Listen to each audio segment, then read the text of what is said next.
ओम शांति। आज प्यारे मीठे भगवान की मीठी मुरली मंथन की डेट है 3 मार्च 2021। तो मीठे मीठे बाबा अपने मीठे मीठे बच्चों से कहते हैं कि तुम सच्चे सच्चे सत्य पिता से सत्य कथा सुनकर नर से नारायण बनते हो। तुम्हें 21 जन्म के लिए बेहद के पिता से बेहद का वर्षा मिलता है। सॉरी।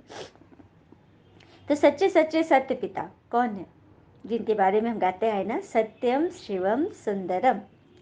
तो जो सदा सत्य है, जो अजर अमर अविनाशी है, वही तो सत्य है ना। और जो सदा सत्य है वही शिवम अर्थात कल्याणकारी। और जो सदा सत्य सदा कल्याणकारी है वही तो सुंदर है। ईश्वर कितने सुंदर है, कितना हमारा भला करते हैं। लेकिन कुछ लोग ऐसे होते हैं ना, जो इतनी सुंदर भगवान हमें बुद्धि दी है ना, कि उसे हम सबके लिए अच्छा अच्छा सोचे, शुभकामना रखें, नेगेटिव चीज़ों से दूर रहें। क्योंकि ईश्वर नेगेटिव में नहीं बसते, ईश्वर हमेशा पॉजिटिव रहते हैं और पॉजिटिव लोगों के को पसंद करते हैं। लेकिन एक बात की बात है, एक व्यक्ति था जो ईश्वर का बड़ा भक्त तो था, बहुत बड़ा भक्त था, बहुत पुजारी था। लोग गांव में उसकी एकदम चर्चा होती थी कि कितना बड़ा भक्त है। लेकिन एक कमी बहुत बड़ी थी कि वो हर किसी में कमी देखता था। इतना नेगेटिव था ना, यदि तेज धूप हो प्रकृति को भी नहीं छोड़ता था। ओहो, आज इतना तेज धूप है, सूरज जी को भी आज ये इतना कड़ा करना था। बारिश तेज होगी, इतनी तेज बारिश, हवा, मतलब कोई भी चीज़ से संतुष्ट नहीं था, बड़ा नेगेटिव था। लोग उससे तो परेशान रहते थे, उसके पास जाने से कतराते थे, पता नहीं कौन कौन सी कमी दिखा दे ये। एक बार की बात है, उसको तेज बुखार हो गया। इसी कारण से ना वो अकेले रहता था, कोई उसके पास नहीं जाते थे। तेज बुखार था, कोई नहीं मदद के, न किसी को बुलाता भी नहीं था, अक्खड़ भी था थोड़ा सा। तो गांव के बीच मैंने किनारे पर, छोर पर एक पुल था। उस पुल को पार करके डॉक्टर का घर था, वैद्य का। लेकिन वह पुल एकदम जर्जर था, एकदम कमज़ोर, लोग उसे जाने से कतराते थे। लेकिन इसका बुखार बहुत तेज था, वो शॉर्टकट रास्ता था। तो सोचा कि नहीं, भगवान का नाम जपते जपते जपते वो चल निकला। बीच में जब पहुंचा तो पुल लगा कि एकदम चरमरा जाएगा। अब गिरा कि तब गिरा। अब तो बस भगवान को एकदम दिल से, सच्चे दिल से याद करा कि हे ऊपर वाले, कृपा करके आज मुझे बचा लो। मैंने तुम्हारी इतनी भक्ति की, इतना याद किया है, आज तो मेरी जीवन लीला ही समाप्त हो जाएगी, आज तो आपको आना पड़ेगा। एकदम जिद कर दिया उसने, एकदम दिल से याद किया। तो सच में उसे मुरली सुनाई देने लगी। जब उसने सामने देखा तो दूर श्री कृष्ण जी हाथ में मुरली लिए पुल के उस छोर पे खड़े थे, और ये तो बीच में था। देखकर बड़ा खुश हुआ, अरे ऊपर वाले आदमी ने सुन ली, भगवान मुझे दर्शन दे रहे हैं, बड़ा खुश। लेकिन फिर सोच रहा है, थोड़ा चलने को हुआ तो पुल एकदम हिल रहा है। तो बोला कि लेकिन मैं तो पहुंचूंगा कैसे उन तक, मैं तो बीच में ही गिर जाऊंगा, भगवान आके मेरी मदद क्यों नहीं कर रहे हैं। थोड़ा चला, फिर हिलने लगा। अब तो उसका पेशेंस लूज हो गया, ईश्वर पे भी गुस्सा करने लगा कि एक तो आ भी गए, ऊपर से दूर खड़े मुस्कुरा रहे हैं, मेरी बात भी नहीं सुन रहे। हाँ, मुरली बजाए जा रहे हैं, मैं इतना बोल रहा हूँ, सुनाई नहीं दे रहा उनको। लेकिन फिर भी हिम्मत करके धीरे धीरे बढ़ रहा है, भगवान है, बढ़ते जा रहा है। और गुस्सा भी करते जा रहा है, खींच होते जा रहा है, चिढ़ते जा रहा है। आ नहीं रहे, थोड़ा तो आगे बढ़ जाते तो क्या बिगड़ जाता उनका। ऐसे ऐसे बोले जा रहा है। चलते चलते चलते जब वो एकदम छोड़ के एकदम नज़दीक पहुंचा तो उसने देखा कि श्री कृष्ण जी एक हाथ से मुरली बजा रहे थे और दूसरे हाथ से पुल के अंतिम छोर को पकड़े हुए थे। देखा, जब उस व्यक्ति ने ऐसा देखा तब सोचा कि हे भगवान, मैंने तो भगवान को भी नहीं छोड़ा। तो देखा, ये होती है नेगेटिव पीपल की आदत कि हर चीज़ में उनको नेगेटिव दिखता है। जैसे कि मधुमक्खी और मक्खी, इन दोनों में बड़ा फर्क है। मधुमक्खी जो होती है वो कूड़े कचरे के ढेर से, गंदगी से होते हुए भी वो पुष्प पर जाकर बैठेगी और उसे मेहनत करके उसमें से पराग निकालेगी शहद बनाने के लिए। लेकिन मक्खी कितने सारे भी फूल आदि दे दो, सुगंध की चीजें दे दो, उन सब को छोड़ते हुए कहाँ बैठेगी? कूड़े के ढेर पे, गंदगी पर। तो ये होती है, कुछ व्यक्ति की सोच ऐसी बन जाती है कि उनमें अच्छाई, किसी पे किसी की अच्छाई दिखती ही नहीं है, जबकि अच्छाई ढूंढने के लिए मेहनत करनी पड़ती है। और बुराई तो ईजी है, बुराई देखना बहुत आसान है। उसकी विशेषता देखोगे तो उस आदमी के अंदर जाना पड़ेगा, जैसे कि मधुमक्खी करती है, अंदर से पराग निकलता है ना। तो बस हमें तो बस सच्चे सच्चे पिता मिल गए हैं, जो हमें सत्य कथा सुनाकर क्या बना रहे हैं? नर से नारायण अर्थात मधुमक्खी जैसा कारगर बना रहे हैं कि सबसे हम गुण ले, मेहनत करें लेकिन मोहब्बत से।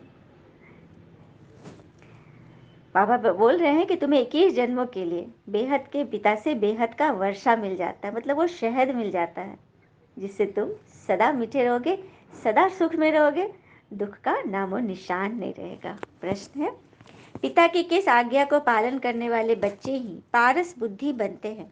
उत्तर, बाबा की आज्ञा है देह के सब संबंधों को भूलकर पिता को और राजाई को याद करो। देह के सब संबंध अर्थात विकार से, कभी कमजोरियों से देह का संबंध है, इनको भूलना है। अपने पुराने स्वभाव संस्कार को भूल भगवान और राजाई को याद करो। यही सदगति के लिए सदगुरु की श्रीमत है। सदगति साथ ले जाएंगे भगवान, तो जब उनकी श्रीमत पे चलेंगे तभी तो चल पाएंगे ना उनके साथ साथ। तो इस श्रीमत का पालन करना है, देही अभिमानी बनना है, वही पारस बुद्धि बनते हैं, क्योंकि पारसनाथ भगवान आ चुके हैं हम सबको पारस बनाने। गीत है आज का, आज अंधेरे में है इंसान। हाँ वो गीत था ना,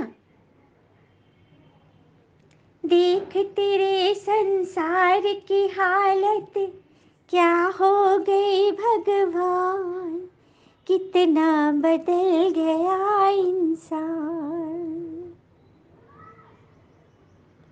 इतना इंसान बदल गया ना कि नेगेटिव से भर गया है। उसी नेगेटिव को पॉजिटिव करने के लिए ईश्वर को धरती पर आना पड़ा है।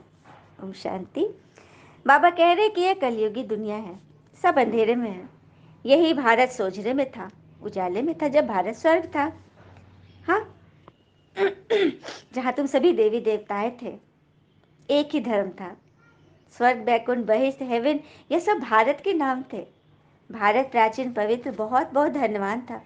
अभी तो भारत कंगाल है क्योंकि अब कलयुगी है ना। सभी कलयुगी है ना, तो भगवान उसको सतयुगी बनाने के लिए ये ज्ञान श्रीमत हमें दे रहे हैं। बाबा से ही तुमको स्वर्ग का वर्षा लेना है, जिसको जीवन मुक्ति कहा जाता है। अभी सब जीवन बंध में हो। जीवन बंध अर्थात जीवन शरीर है लेकिन वो बंधन में है। हमने हर किसी को अपना अपना रिमोट दे दिया है। अब जैसे कोई प्रोग्राम किसी का चल रहा है, स्टेज पे कोई प्रोग्राम चल रहा है, और वो भाषण शुरू ही कर रहा था कि पीछे के मैदान से कहीं लाउड स्पीकर बज रहा है।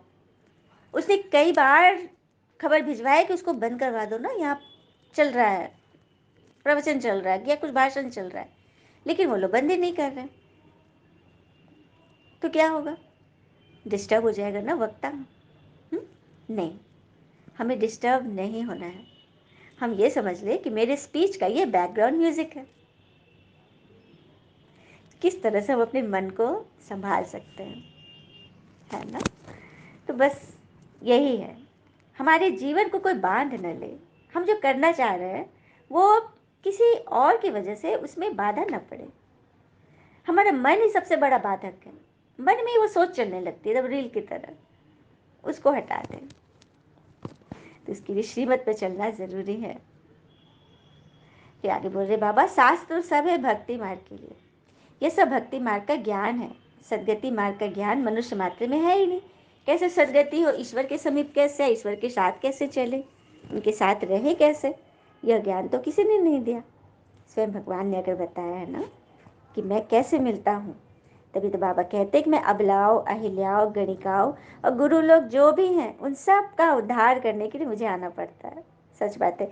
साधु संत के लिए बाबा कितना प्यार से बोलते कि सबको जाकर मेरा परिचय दो। सब मेरे लिए मुझे ढूंढ रहे हैं, इतना जप तप कर रहे, कंदमूल खा रहे, घर बार छोड़ रहे, कितनी मेहनत कर रहे वो लोग। जाकर उनको बताओ कि मैं आ चुका हूँ, है ना बड़ी बात। तो बाबा जब ऐसे मुरली में कह देते हैं ना, तो बस बाबा की जो सर्विसेबल एकदम एकदम फरमानबरदार जो बच्चे हैं वो निकल पड़ते हैं। कोई ना कोई साधु संत के पास जाकर वो जरूर सुनाएंगे कि भगवान ने क्या कहा। ये होती है सर्विस। बाबा ने आज्ञा दी, बस बच्चे निकल गए। फिर आगे बाबा कह रहे हैं, तुम बच्चों को स्मृति दिलाना है कि तुमको कितना साहूकार मैंने बनाया था। तुम सर्वगुण संपन्न 16 कला संपूर्ण थे, यथा राजा रानी तथा प्रजा। हाँ, तुमको भगवान भगवती भी कह सकता था, परंतु बाबा ने समझाया कि भगवान एक है, वह पिता है। सिर्फ ईश्वर व प्रभु कहने से ही याद नहीं आता कि वो सभी आत्माओं का पिता है। मतलब ईश्वर व बाबा पूछ रहे हैं कि मैंने तुमको कितना साहूकार बनाया था, तुम 16 कला संपूर्ण थे, जैसा राजा रानी वैसा प्रजा थे, तो वैसी दुनिया तुम्हारी कहाँ चली गई, कहाँ सब धन गंवा दिए, बाबा पूछ रहे हैं। फिर आगे बोल रहे बाबा कि ईश्वर व प्रभु कहने से आत्माओं के पिता का की भासना नहीं आएगी, वो तो हो गया ऑफिशियल नाम। जैसे कोई डॉक्टर है, जज है, तो वो कोर्ट में जज है ना, घर में थोड़ी ना वो जज है कि सब पत्नी भी डरे, अरे जज साहब है सजा मिलेगी, बच्चे भी डरे, नहीं, घर में तो वो पिता है, पति है, भाई है। तो वही बात है, ईश्वर प्रभु कहने से पिता की भासना नहीं आएगी। पिता की भासना तभी आएगी जब हम उन्हें बाबा कह के पुकारे, पिता कह के पुकारे, है ना। जो भी रोल में हम उन्हें फिट कर दें, क्योंकि वो तो आत्मा है, आत्मा को तुम किसी भी रूप में ला सकते हैं। फिर आगे बोल रहे बाबा, इस समय सभी पत्थरनाथ हो, तो तुम्हें पारसनाथ बनना है ना। बाबा भारतवासी को स्मृति दिला रहे हैं कि सतयुग में आदि सनातन देवी देवता धर्म, तुम्हारा धर्म श्रेष्ठ, कर्म श्रेष्ठ, सब श्रेष्ठ था। बाबा बैठ कहानी सुनाते हैं कि अब तुम्हारे बहुत जन्मों के अंत का ये जन्म है, एक की बात नहीं है, न युद्ध का मैदान आदि ही है। भारतवासी यह भी भूल गए कि इन्हों का राज्य था लक्ष्मी नारायण का, सतयुग की आयु लंबी करने से बहुत दूर ले गए हैं। मतलब कल्प की आयु जब लंबी कर देते हैं ना, जैसे बाबा ने तो कहा 5,000 वर्ष, और किसी से पूछो धार्मिक व्यक्ति से, तो वो कहेंगे कि अभी कलयुग की आयु 40,000 वर्ष पड़े हैं। तो यहीं पे भेद हो जाता है ना, इतनी लंबी आयु हो जाएगी तो भी आत्मा की क्या हालत होगी। इसलिए बाबा ने एकदम रेशियो बताया, बस 5,000, 2,500 सतयुग त्रेता और 2,500 द्वापर कलयुग, 5,000 वर्ष बीतता है और बाबा पधार जाते हैं। फिर आगे बाबा कह रहे हैं, यह बड़ा भारी खेल है, आत्मा में बुरे व अच्छे संस्कार रहते हैं, जिस अनुसार ही मनुष्य को जन्म मिलता है, अच्छा व बुरा। यह जो पावन था अभी पतित है, मतलब जो तुम पावन थे अभी पतित बने हो।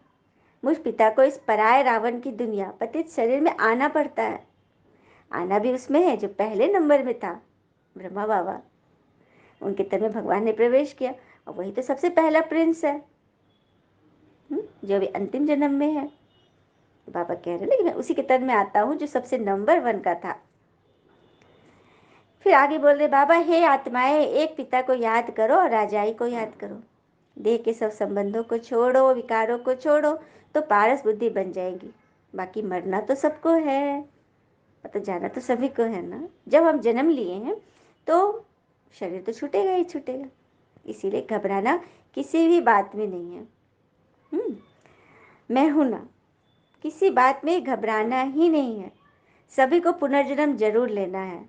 अभी पुनर्जन्म मिलता है नरक में, ऐसे नहीं कि सुख में अभी चले जाएंगे, अभी तो पढ़ाई चल रही है। भक्ति मार्ग में कितनी मेहनत करते हैं, ज्ञान मार्ग में तो कोई तकलीफ नहीं है। ये सूर्य चांद आदि सभी रोशनी देने वाले हैं, ये बत्तियां हैं, परम धाम की बत्तियां हैं। वास्तव में ज्ञान सूर्य, ज्ञान चंद्रमा और ज्ञान सितारे तो यहाँ है।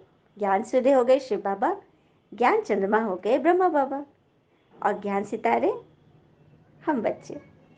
अच्छा, मीठे मीठे बच्चों प्रति भगवान की नमस्ते। हम बच्चों की भी प्यारे शिव पिता को नमस्ते। और बाबा दिल से सभी आत्माओं की तरफ से आपको very very very good morning.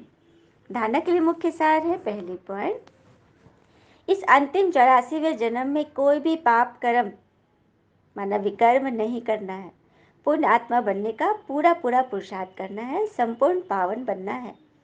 दूसरी पॉइंट, अपनी बुद्धि को पारस बुद्धि बनाने के लिए देह के सब संबंधों को भूल देही अभिमानी बनने का अभ्यास करना है। वरदान लेते हैं बाबा से, लेकिन मन को एकाग्र कर ले। मुरलीधर बाबा, जिस तरह से आप हमारे बुलाने पर आ जाते हो और हमारे रक्षा करते हो, जैसे उस व्यक्ति की कीर्ति ना, पुल का तू सछोरी पकड़े हुए थे कि पुल गिरे ही नहीं, उसी तरह से भगवान हमारी हर पल मदद करते हैं। इस बात में हमें निश्चय होना चाहिए। भगवान ने भी वरदान दिया, कंपनी और कंपेनियन को समझकर साथ निभाने वाले श्रेष्ठ भाग्यवान भव। कंपनी और कंपेनियन को समझकर साथ निभाने वाले श्रेष्ठ भाग्यवान भव। अर्थात ड्रामा के भाग्य प्रमाण आप थोड़ी सी आत्माएं हो जिन्हें सर प्राप्ति कराने वाली श्रेष्ठ ब्राह्मणों की कंपनी मिली है। मतलब आप बच्चे अपने ग्रुप में, अपने संगठन में ब्राह्मणों की कंपनी में रहते हैं, तो आप कितनी श्रेष्ठ भाग्यवान आत्माएं हो। सच्चे ब्राह्मणों की कंपनी चढ़ती कला वाली होती है। वे कभी ऐसी कंपनी संग नहीं करेंगे जो उन्हें गिरती कला में ले जाए। जो सदा श्रेष्ठ कंपनी में रहते हैं और एक पिता को अपना कंपेनियन बनाकर रहते हैं, उनसे ही प्रीति की नींव निभाते हैं, वही श्रेष्ठ भाग्यवान है। तो कौन है श्रेष्ठ भाग्यवान? जो सदा श्रेष्ठ कंपनी में रहते हैं और एक पिता को अपना कंपेनियन बनाते हैं, अपना साथी बनाते हैं, वही प्रीति की रीत निभाने वाले श्रेष्ठ भाग्यवान है। कभी भी किसी में बुराई नहीं खोजना है। खोजना है तो अपने अंदर। वो कहावत थी ना, दोहा कबीर की, बुरा जो देखन मैं चला, बुरा न मिलिया कोई, जो दिल खोजा आपना, मुझसा बुरा न कोई। स्लोगन, मन और बुद्धि को एक ही पावरफुल स्थिति में स्थित करना, यही एकांतवासी बनना है। मन और बुद्धि को एक ही पावरफुल स्थिति में स्थित करना, यही एकांतवासी बनना है। एकांतवासी बनने को एकांत में नहीं चले जाना कि पूरा काम धंधा छोड़ के हम एकांत में रहेंगे, बाबा ने बोला है, नहीं। मन और बुद्धि तो कहीं भी भोजन बनाते हुए, किसी से गप करते हुए, हाँ, हर कर्म करते मन बुद्धि को एक ट्रैक पर ला सकते हैं। मन ने जो सोचा, बुद्धि ने वो निर्णय दिया और हम कर्म कर लिए, तो पावरफुल स्थिति सदैव बनी रहेगी। अच्छा, ओम शांति। शुक्र है मीठे बाबा, वो बाबा के प्यारे प्यारे बच्चे। थैंक यू बाबा। All is well always. ओम शांति।